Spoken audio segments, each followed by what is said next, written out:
When I listened to Eric Thomas speak, and he talked about from going from being homeless, living in an abandoned building, and now he's the almost the number one motivational speaker in the world, right? All because he made decisions and choices to say, I'm not going to be who they said I was.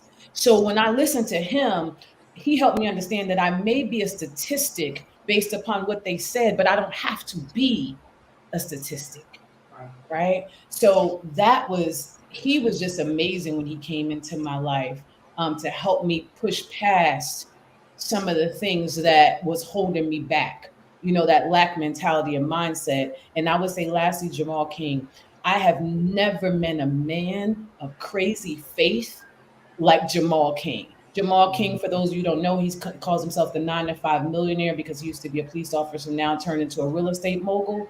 But when I listened to his faith, I've never met someone that had that amount of faith. I met a lot of people that can tell you scriptures. Oh, they can speak it. Yeah. All things, right? Yeah. Lord is my light salvation. Who should speak a scripture, but don't have a pinky's worth of faith. So for him, for me, watching Jamal, it just helped me really step into that faith to believe. So those are my top three. So when you talk about having, I call it having crazy faith. What's one thing that crazy faith was required? Like it's required all the time, but what's one thing where you was like, that wasn't nothing but God. That wasn't nothing but faith. I would say the one thing when I say it was nothing but God was was when I firmly started to really believe in myself. Mm. I mean, because I faked the funk for many years. I would walk around like I had it all together, putting on a facade. But there was one day when it clicked, and I was like, no, I can really, I can really motivate and transform women. And the first client I got, and I watched their life change, I said, this is nothing but God. Nothing. I'm not that deep, y'all. I'm not that smart. But when I asked the Holy Spirit I said, Holy Spirit, have your way. In the way I believe God showed up for me and showed out, and I'm just watching the change happen right before my eyes. That's when I knew. Tell me about that. So you're still working. You were Yes. still working then when Yes. you got your first client. Yes. And when you saw the transformation, tell me about that. Because what a lot of times, a lot of us don't understand the gifts and the talents and our abilities to be to transform other lives. Mm-hmm. So tell me about that. If people right now, as people are watching and they Mm-hmm. are doubting themselves in terms of, I'm only this. I can only do this. And when I hear you talk with the passion in your voice and the purpose in your voice about how when you got your first client and you saw that, what was going through your mind? Honestly, I just knew it was mindset. I knew that if I can get them to shake off what everyone had told them they were all their lives, that they could be who God destined them to be. So for me, when I'm sitting there and I'm watching the transformation begins when they start closing the door on the voices that told them that they weren't enough. The voices that said, because I'm gonna tell you, 50% of what I do is mindset work because they had parents who feared, right? And so sometimes as parents, when you have a fear, you place certain things on your children. And here I am sitting in front of a 45-year-old woman that still is living in that fear as a grown woman, right? So what's going through my mind is, if God, if you could just help me help them make that shift from getting away from who they told them they were, and to help them to be who you call them to be so they can find their way. How That's is that on you though? What I want to know is you. When you see that with your first client mhm, and you see you doing something that's transforming someone else's life, what does that do to you? It helps me, but see, this is where the confidence comes in. Mhm. It helped me to believe. Because see, people think that confidence automatically comes. It doesn't. Confidence comes as you do. That's what stops most people from doing something, right? Because they be like, oh, I'm not confident in myself. My confidence came as I begin to do it, as I begin to see the person unfold in front of me. That's when the confidence came. So it was just like, oh my God, I can really do this, y'all. I'm not. That's what it was. I was like, whoo, okay, I can really do this. Right. I didn't walk in there like I got this. No Yep. way. Mm-mm. It was like, yeah, I can do it. I can do it. And I remember, this is so true. After the first call, I hung up and I literally was crying. And I was like, thank you, God. Because see, you got to remember, I thought fitness was it. I thought fitness was the purpose. But when he set me in that chair in front of my first client and that happened, I said, oh God, I see. I thought you had took something away from me. And I thought that I was being punished. But no, I was being elevated. Mm. That's what happened in that moment. So you did fitness for 8 years and 10. for 10 years, and for the last 4, you've been now doing more visionary empowerment work for women. Mm-hmm. How has fitness, that whole 10 years of building, helped with your new path now? How has that helped that with what you're doing now? It helped me to be confident, honestly, like a little bit more confident in myself, because I knew what it was like to be in front of people. I knew what it was like, hearing people's stories and the impact that they needed, right? Because it's so interesting to watch people come to class and why they're actually there. Most people think, oh, they're just coming to lose weight. No, they're not. They're escaping things in their life. I mean, women would come and tell stories about how they had lost their husbands, do the death, right? So they were now widows. They would talk about, how their kids, listen, how it's hard to be a mom and no one understands them. So they're running from their children, right? They're escaping the rat race. I mean, especially particularly our culture. I got to go to work and put on this front and this face, and I got to be hard, and I got to be stoic, and I got to be this, and I got to be that. I just want to let loose. So by me seeing that, I knew I could teach them that, oh, you don't have to be all those things in the workplace. You can absolutely come and be yourself, but somebody told you something different and you still believe that. Mm. Mm. So that's how fitness helped me. It helped me see all the masks that people were wearing. Mm. Wow. Wow. Wow. Yes. I mean, I'm just soaking that in right now. That is, I never thought about it that way. Wow. Okay. That's a word, everybody. Yeah. For those that's listening, that's a word. That's a word, especially for anyone who is trying to understand what their purpose is, or trying to decide whether or not should they even start a business. So that's it. So you were still having your 9 to 5, and you had I'm just thinking you had your fitness. Yep. Business. Doing boot camps, dragging my kids outside with my speaker. We're going to do these boot Wow. camps in the morning. And then shifted. And then shifted. But I knew I had to shift. It was like, God made it so tough for me. I remember the day I called my girlfriend. I was like, I cannot go teach today. I can't go in. Like, I couldn't explain that feeling. It was just like, I can't do it anymore. I can't do it anymore. And she said to me, do you know it's okay for you to let it go? Because what I didn't realize was, although God had told me what to do, I was still waiting for permission. Oh, yeah. Yes. And somebody's watching this. Yes. Waiting for permission. Yes. And here's the thing. Yes. You don't need permission to free yourself. Mm-hmm. The reason why I, This is what we do. I love Uche so much, y'all. This is what we do. no, you're just hitting those points. Um, you're hitting what is stopping us. You are hitting what has paralyzed us. So we grew up where the goal was for us to get a job, get a good paying job, right? With benefit.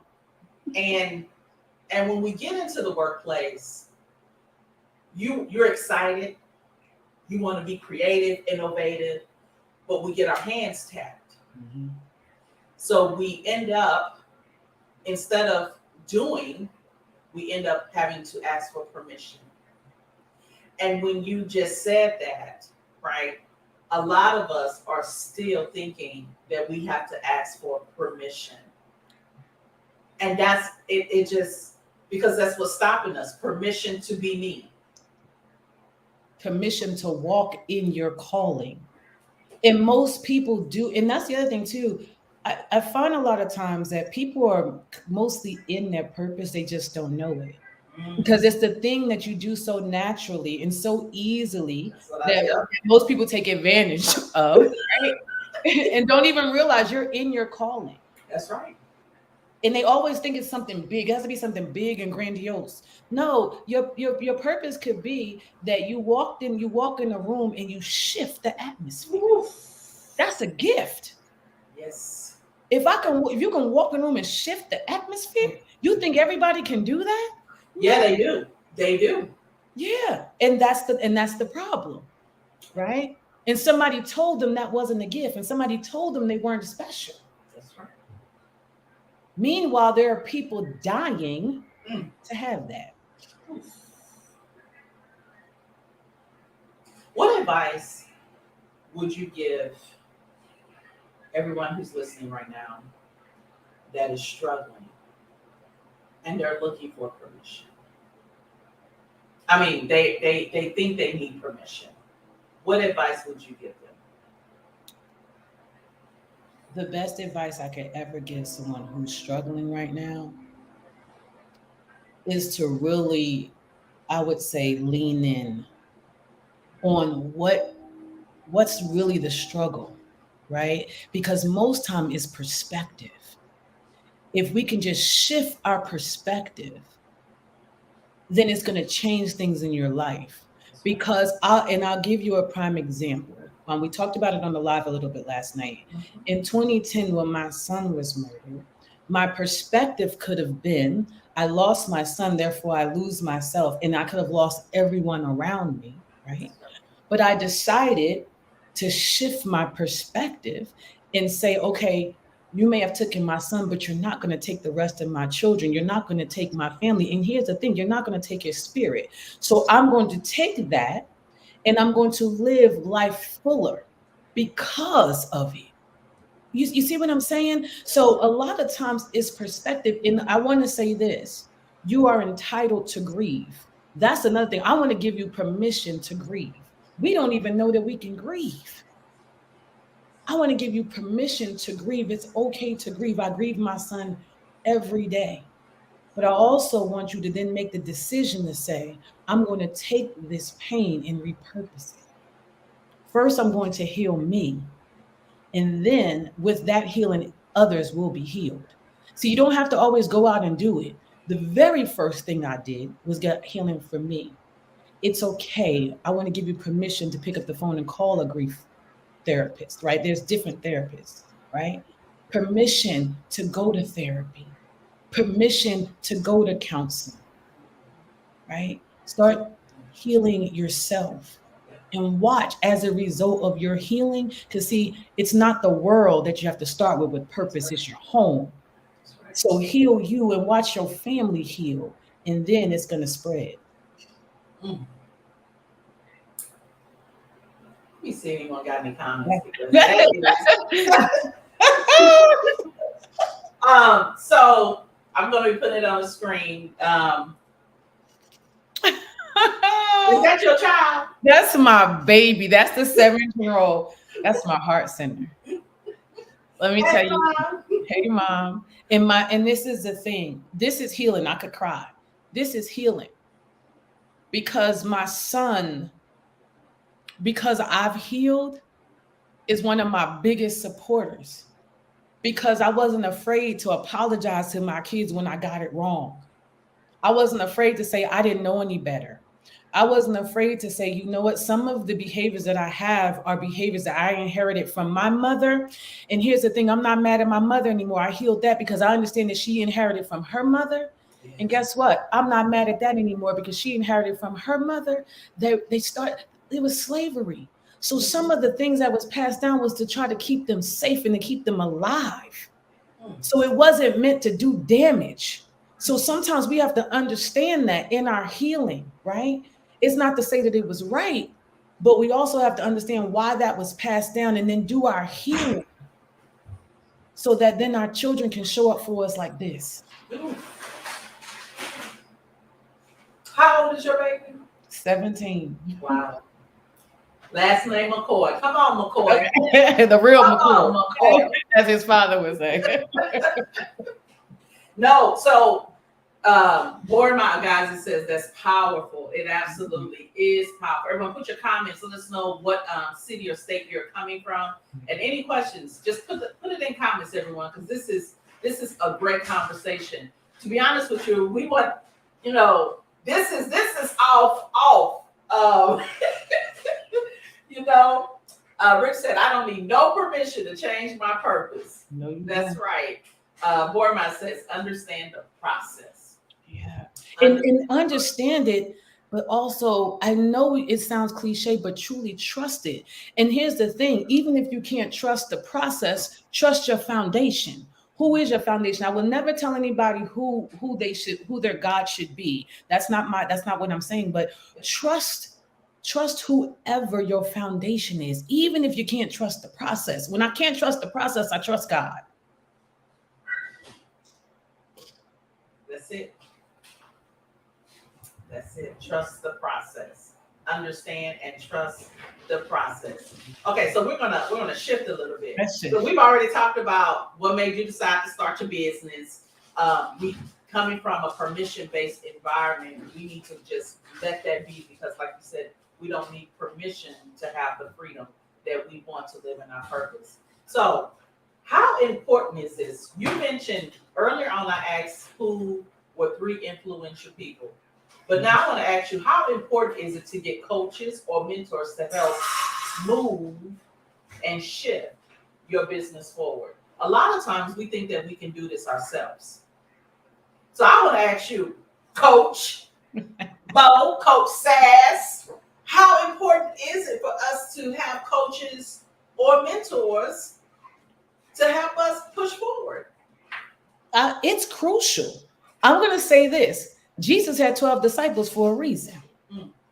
I'll say that, but it's so crucial because in order to get to the next level, listen, success leaves clues. We don't have to reinvent the wheel. Somebody has already done this. So why wouldn't we go tap into a resource that's already there? That well is already running. My well is dry. Why wouldn't I go to the source? Right? And here's the thing. The truth of the matter is every next level requires new knowledge. And somebody has the knowledge. And when I say education is freedom, that's exactly what I mean. Somebody has already educated themselves with the knowledge that I need that's going to set me free on that next level. When I met you at the Move to Millions conference, the information there that I got from Darnell Jarvie Harmon set me free to understand what I'm worthy of being the $5,000 coach. And so now my clientele is the $5,000 clientele. Whereas though I didn't understand my worth when I first got started, so I was a $200 coach. Do you understand what I'm saying? So what coaches and mentors do is open up the chambers to help you get to that next level of where you want to go. It's literally, and here's the thing, you can't do it alone. You can't. Now, there's people who have done things by themselves, so they say. So they say, self-made. Self-made. Self-made. But guess what? There came a point when they needed others. When I look at somebody like E.T. in the beginning, he was by himself, but then he realized he needed a CJ to take him to the next level, right? So I believe that it's critical and crucial, especially in business. Every leader needs a leader. I don't know if you guys just heard these bars. Every leader needs a leader. Mm-hmm. I don't know if you just understand these bars right now. Mm-hmm. Oh my goodness. That is absolute. So I'm gonna use engineering terms because that's not after absolute, there's nothing. That's just it. So that's it. That's absolute. Mm-hmm. So for those of you who are listening right now, you can't do it alone. And every level requires new knowledge. Absolutely. So let me ask you this. We've heard of this too. New levels, new devils. Whew. Yes. As they are growing, Mm-hmm. right? So let's just say with your clients, Mm-hmm. as you see them transform. Mm-hmm. Because every time we transform, Mm-hmm. we are really, I look at it as if we're going through a metamorphosis. Absolutely. We are dying down our old and giving birth to our new. Mm-hmm. But with that, Mm-hmm. it is pain, it is suffering. Yep. What advice would you give the listeners right now? Mm-hmm. New levels, new devils. And this is why a coach is critical, because you want to know what the newest devil is. The mindset. Because see, the old you and the new you is going to start to battle. Okay, the old you and new you is going to start to battle. So the biggest devil you have to fight, most people think it's outside entities. I'm here to tell you the biggest devil that I fight as I go to each level is my old mindset. Mm. So when I sit in front of my coach who helps me break down why I'm feeling and thinking that way, it then tears all of that apart. Right? Because we want to pretend. Listen, I had 40 plus years of all of this stuff happening to me. It's not going to erase because I just transformed something. Mm. So the biggest devil I have to fight is me. And here's the thing. Once I win that battle, nothing else touches me. That's it.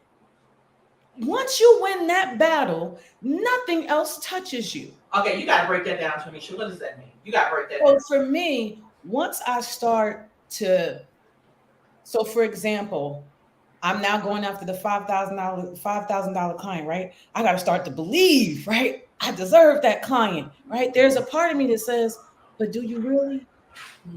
How are you gonna go to $5,000? How you were only $2,000? How do you deserve the $5,000? $5,000? Who are you? Who do you think you are? You were a welfare mother. 16 and pregnant. You're a statistic. How, like, I still fight that. It still comes up. Right? That's the reminders of that residual still comes up. So when it does, I have to lean in to two things: my spirituality, number one, and my coach, number two.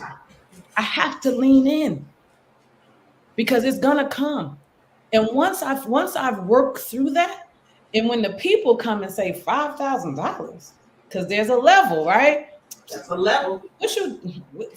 So when they come with that, I'm able to explain why and what it's worth, like why, right? I'm able to lay it out. First of all, it's worth more than that. Let's just be real. Because if I transform your DNA, I'm transforming DNA. So essentially, when I change you, I don't just change you, I'm changing your children, I'm changing their children and their children, right? Because you didn't have that mindset, you didn't have that way, you didn't have that understanding or knowledge before you walked in here. That's right. So now you're walking out here brand new. What is that worth to you? And people, this is the thing. People don't understand the value. The value. You can't place money on changing DNA. I'm paid my coach whatever she charges because glory be to God. Look how I walk and I talk now. Mm. Look at my son showing up for me. Listen, look at my gift making room for me. I'm on Uche's podcast. You know what? You're just, I was in the grocery store today looking for fruit. And I was looking for watermelon or cantaloupe because I'm juicing right now. So, but I see the cut up fruit. Borma, I was in Wegmans. Borma, the one that's on here, that's my sister. I was in Wegmans and I saw that they had cut up watermelon. Cut up watermelon was $10. Okay, $10. I was like, I'm not paying $10. So I said, where's the whole watermelon? They pointed it to me and it was $7. And I was like, and immediately my mind went into why is the one that they put all the work in, they've made it easy for me, right? They've given me so that all I have to do is take it, eat it, and enjoy it, and I don't have to do any work. Mm-hmm. Versus the one where I buy whole, I have to do all that work. And when you describe coaching, people don't understand. I am taking it, I am slicing it down where it's easy for you to ingest, easy for you to take on, so that you can have a transformative experience. And that's the value. I don't think people understand that because when I was like, I'm not paying this. But when I realized all the work and all the prep that they do it to make it easy for me. So you can just take off. So I can just take off. You don't have to go through the pain I went through. I did it for you. I did it for you. Listen. I did it for you. Did it for you. Serving it on the platter. All you got to do is take off. So the people who go before you, right? They suffered already. So you don't have to. So you don't have to. So why do you want to is the question. That's the question. That's the question. So if anyone has ever been, I always take this back to a lot of us did sports growing up. And a lot of us had coaches, right? You couldn't do it alone. You were the talent. You were the talent, but you needed that coach to enhance and be able to teach you how to harness the power. The coach making it easy for you because they telling you exactly what you need to do to get where you need to get, as you said before, success leads fruits. So why is it that we still gotta feel like we gotta ask permission, Tarnisha? It's so interesting. I think about, and then too, even the best of the best. So when I think about Kobe Bryant, and I think about the Michael Jordans of the world, guess who they had in their corner? A coach, and I'm not just talking about a basketball coach. They had Tim Grover. He's the author of Relentless, right? These people, they were driven. So it wasn't like they needed a whole bunch of counseling, but they still needed someone to tell them, right? When things were going left, you're good. That's right. Keep going. That's right. You got it. Even the best of the best have a coach, and you think you don't? But see, it's just silence. I'm just saying. I just want to understand, right? If you every leader needs a leader. Admire, guess what they have? Coaches in their life. They have mentors in their life that they understand. So what if I paid you 10 grand? If I made 150 off of it, what we talking about? You know, when LeBron James, they had posted that he spends about $1 million a year. Mm-hmm. Oh yeah, on his body, yeah. On his body. And I remember talking to my husband, and he said, if I had that mindset, where would I be today? And I just thought about it. I was like, that is, he's spending it on himself, mm-hmm. investing in himself. Mm-hmm. A lot of times when we are paying for things, we think we're investing in them. No, but will you invest in yourself? And that's the mindset shift you're talking about. Absolutely. Absolutely. And what is it worth for you to not only be free, but to see your family free? What is that worth? What does that mean to you?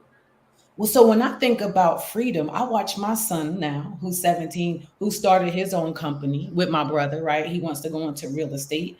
That's freedom. I love it. That- that's freedom. I love it. You understand? He's 17. Is there an age limit? Tarnisha, I gotta ask. Say it again. Is there an age limit On gaining that freedom? absolutely not. Absolutely not. Because here's what I'm so glad you said that. Because just recently I just finished writing my first book and I'm getting ready to go to print. And I know that's going to set my grandmother, who is 86, free. There Mm, is no age. mm. There is no age. Mm-mm. Mm-mm. Y'all hear that? There is no age for freedom. Mm-mm. No age. All You they can need to know always, is somebody did it. yes. Position yourself for greatness. And that's what we're talking about now. Position yourself for greatness. Okay, so what are 3 reasons that you have experienced with anybody, clients, or just your personal self that stop people from living their best life? We're talking about freedom. What are 3 reasons? Number one is all the things that we were told about ourselves, right? So a lot of people, I'm going to speak directly about myself, right? So growing up, I heard things about myself, right? Especially being 16 and pregnant, I wasn't going to be anything. I wasn't, I was going to be a welfare mother. All the things that I heard about myself, made me feel that I was unworthy. And then growing up during a time where dark-skinned girls with big booties was not in when I grew up, okay? They just wasn't. So I thought I was ugly. I thought I was too big. So what stopped me a lot in the beginning was all the things that everyone else told me I was. That was the biggest barrier and hurdle. Is that was number one for me, and I'm just going to be honest. That's number one for my clients. That's the number one hurdle. What my mama and daddy did, what my ex-husband did, right? Church hurt, right? So all of that, right? That's number one. I would say number two, mindset, perspective. It's mindset. And when I think about mindset, I think about it boils back to believing in yourself. I don't believe I can do it. I watch everybody else do it, but I don't believe I can do it.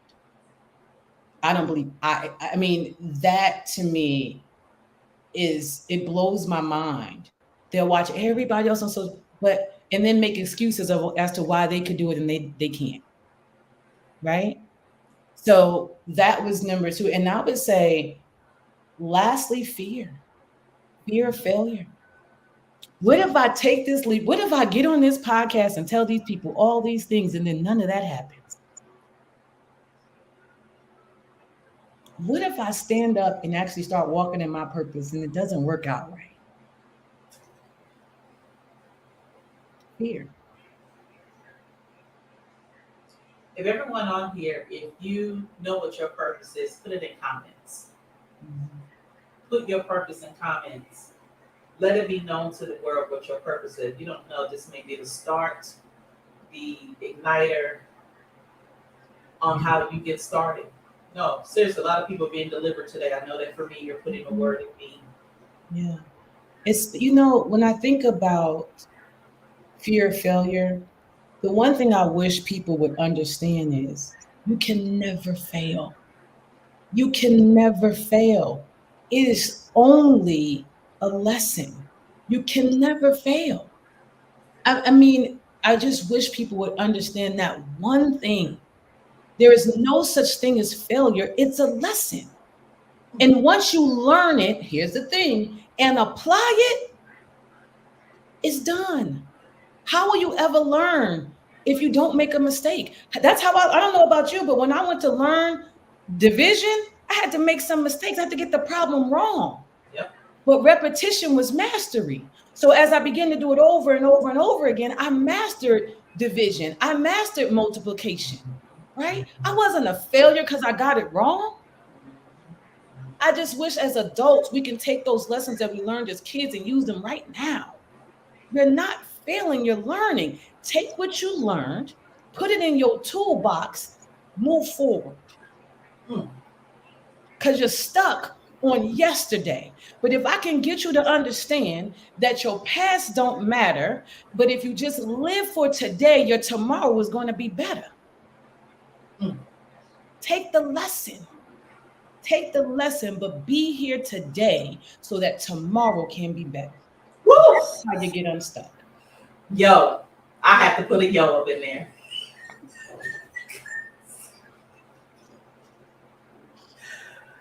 Wow. So this is why she is actually going to be my moderator for my live event next year. We already talked about this in 2023. Yes. Listen, she just gave you guys some bars right there. And again, what I always recommend is and Tanisha talked about this earlier, is sometimes you got to listen to stuff over and over again. How about your baby say, you better preach, Mom? And that's my cheerleader. That's my heart. Now that's my heart sending. That's the heart right there. That's my heart. That's my cheerleader. Woo. That's right. Oh my gosh. Thank you for that. Again, if you don't know anything else, know this, that you have a purpose in your life. And the only thing you need to do is just start. And start tonight. Start right now. Start doing something that you've been wanting to do that you've never done before. All right, so as we're coming almost to a close, we'll do this all day. How can the listeners find you online? How can they find you online? Yeah, so my website is www.mosass.com, mosass.com.